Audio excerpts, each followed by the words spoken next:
The mansion smelled of lilies and old money. Curtains hung like watchful guards over rooms that had always been tidy and a little cruel. Photographs of the millionaire and his daughter lined the hallway, all smiles frozen in frames. The household moved with the hush of a place that held secrets and expected them to stay secret. Mari, the maid who had worked there for 7 years, stood at the edge of the parlor with her son Jonah close by.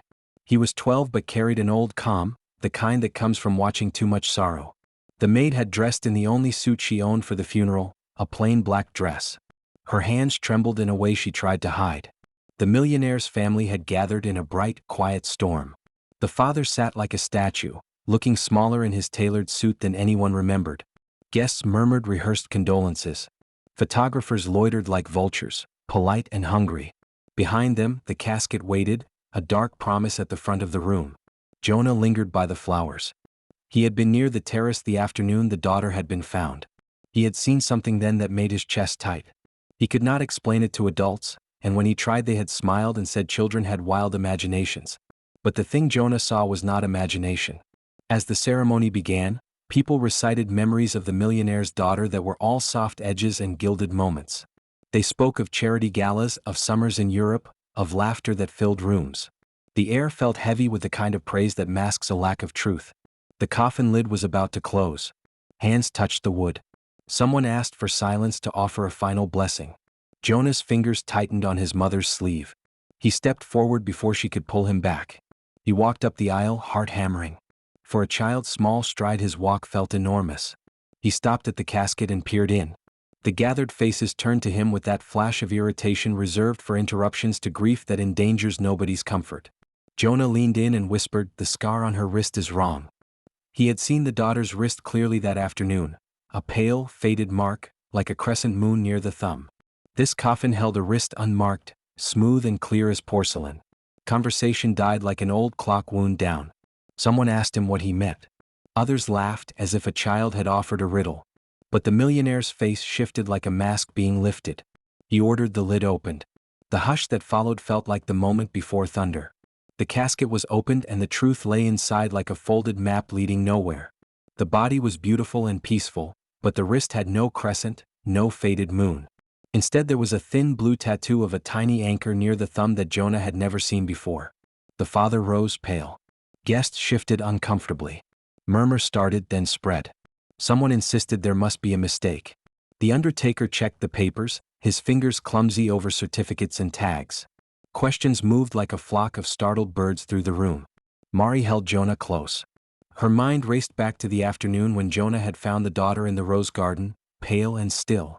The girl had reached out for help and then blinked awake, mumbling a name that Mari did not recognize. She had tucked the girl into a chair and called for help.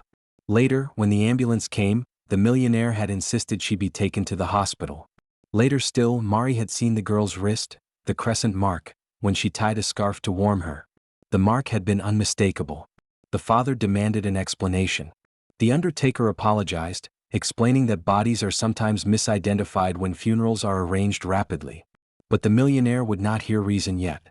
His empire ran on certainty. He could not accept that his daughter might have been misidentified, or worse, that someone had used this moment to cover a deeper wrong. Detectives arrived within the hour. The mansion filled with a different light, one of questions and fluorescent efficiency. They checked dental records, hospital IDs, a trail of signatures and dates. The gallery of smiling faces watched as professionals moved like surgeons through paper and memory. Jonah could feel the room turning, as if the house itself leaned away from what it had believed. He told the officer about the crescent mark. The officer scribbled, and a photograph was taken of the open casket. The tattoo defied the child's memory, but there was no denying the evidence anyone could see. Then another detail surfaced. A neighbor recalled seeing a different woman leaving the house that afternoon in a blue coat. A driver remembered a delivery van that had been parked briefly near the servants' entrance. Small things, but they braided together into a question.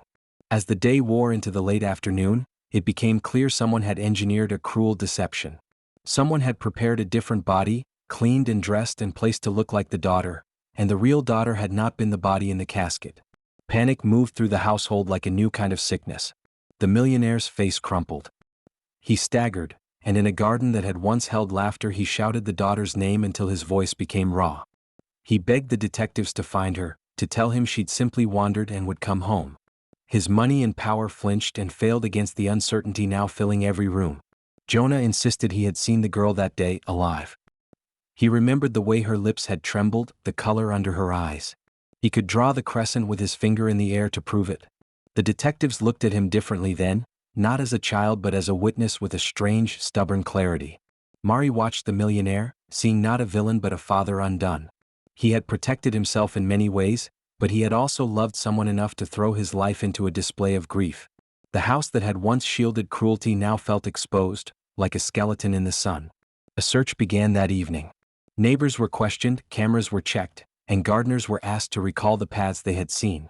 The staff's alibis were probed with the precision a tightrope walker uses to check knots. Secrets unfurled, old debts, whispered fights, hints of a relationship the millionaire's daughter had never allowed the family to own publicly. In a storage room, an old delivery ledger hinted at the blue coat and a name associated with a small, obscure shelter across town. A CCTV clip, grainy and stubborn, revealed a figure in a blue coat slipping out the servants' entrance and into a van. The van's logo was smeared, but a detective with patience and a coffee habit found a number and traced it to a charity that ran night shelters. The shelter director answered the phone with the kind of caution that comes from long practice with bad news. She remembered a girl found wandering, helped, and then taken to a hospital. There the girl's name was recorded differently, her bracelet lost, and she was placed in a ward that the hospital considered low risk and unnamed. The chain of paperwork had gaps where people had rushed, panicked, and made assumptions. It became painfully obvious that in the rush to grieve and to arrange ceremony, people had sewn a false ending. The wealthy family had been given a body that could be dressed and displayed without asking the hard questions of identity, and the real daughter had slipped into the world of the missing.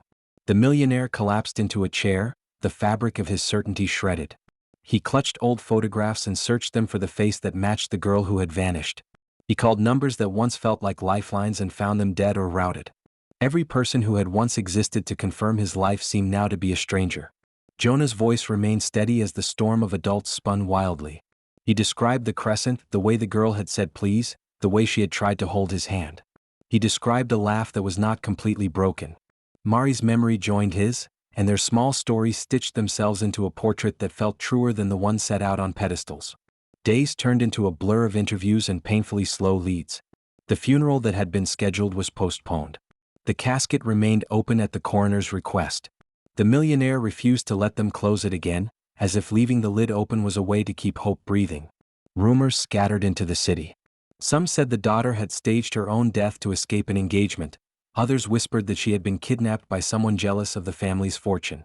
People filled in the story with their hunger for drama and forgot the quieter possibility that a mistake had been made and a young woman was frightened somewhere, alive but afraid.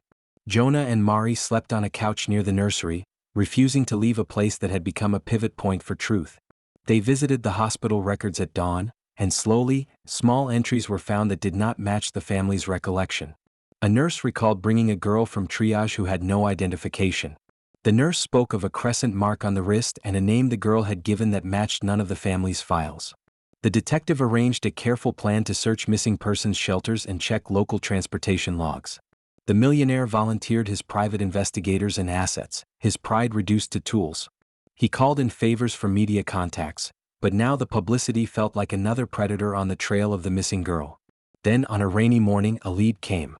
A young woman fitting the daughter's description had been registered at a clinic 2 towns over, seeking help for fainting and confusion. She had been taken in by a staff member who remembered a crescent mark and insisted she had heard the girl's fragmented name. They rebuilt a quieter life together and brave small voices were finally heard by those who could change things.